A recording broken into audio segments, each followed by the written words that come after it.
Secretaría de Educación Pública, Gobierno de la República.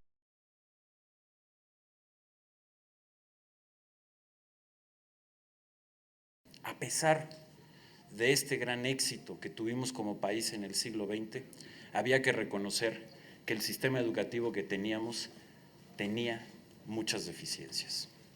Era un sistema educativo que se había creado para responder a los retos del siglo XX y no a los retos del siglo XXI. Un siglo con un mundo altamente globalizado, con un cambio tecnológico a una velocidad como nunca antes había sucedido, una creación y acumulación de conocimiento también sin precedente que demanda un sistema educativo diferente. Pero además, y eso también hay que decirlo con toda claridad y reconocerlo, el sistema educativo también incurrió en muchos vicios. Se fue convirtiendo en un sistema educativo clientelar y corporativo, autoritario en muchos aspectos, poco transparente, con vicios como la herencia y la venta de plazas, un sistema que no permitía que los maestros tuvieran un desarrollo profesional de acuerdo a su mérito, de acuerdo a su propia capacidad, un sistema educativo que también fue dejando en el olvido y en el abandono a las escuelas del país, no únicamente en materia de infraestructura, sino también en materia de su organización. Se fue creando una escuela burocrática que inhibía la creatividad, la autonomía de gestión y el libre pensamiento. De igual manera, había que reconocer que los enfoques pedagógicos se habían quedado atrasados, que los contenidos también ya no respondían a las demandas, como lo decía hace un momento, del siglo XXI. Y aún más, la función que en algún momento tuvo nuestro sistema educativo de ser una fuente de movimiento social también se había interrumpido. El sistema educativo, en lugar de ser una plataforma de ascenso social, se convirtió también en un factor de reproducción de la desigualdad de nuestro país.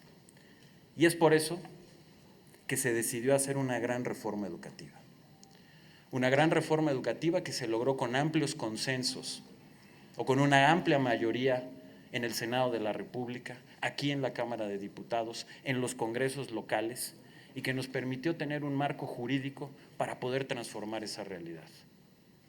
Lo primero y lo esencial, que puede parecer extraño, pero era la realidad, aquel sistema educativo olvidó su misión principal: las niñas y los niños.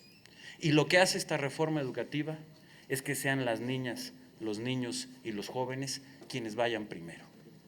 Y por eso se hizo una modificación al artículo 3º, que da el derecho a una educación de calidad, un derecho que tienen las niñas, los niños y los jóvenes, y que la Suprema Corte de Justicia ha dicho ya que es el derecho supremo en materia educativa. No hay ningún otro derecho por encima del que tienen las niñas y los niños.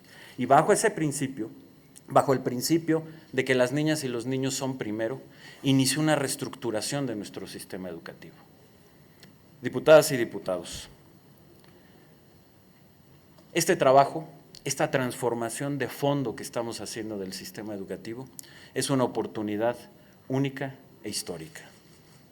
Son muy pocas veces en la historia, no solo de nuestro país, sino de cualquier otra nación, que una generación tiene la oportunidad de poder hacer un cambio tan importante, tan profundo y tan trascendental en lo más importante que puede tener una sociedad: su educación.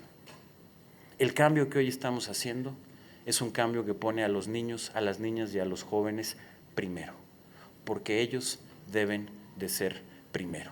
Es un cambio que su objetivo, como lo decía hace un momento, es educar para la libertad y para la creatividad, que lo que busca es darles los conocimientos, las herramientas y las habilidades para que los niños, las niñas y los jóvenes de México puedan triunfar, aquí o en cualquier lugar del mundo, que puedan disputar con quien sea y donde sea un lugar de privilegio como lo merecen, que sea a través de la educación como podamos tener un país más libre, porque estos niños y estos jóvenes tendrán opciones, un país más próspero porque podrán tener mejores empleos, un país mucho más justo porque solo con una educación de esta calidad se va a poder romper con la desigualdad estructural que tiene nuestro país. Y finalmente también una tarea central de la educación para que los niños, las niñas y los jóvenes de México sean más felices. En ese cambio estamos y, por supuesto, hoy estoy aquí a sus órdenes para poder responder todas las preguntas que tengan. Muchas gracias.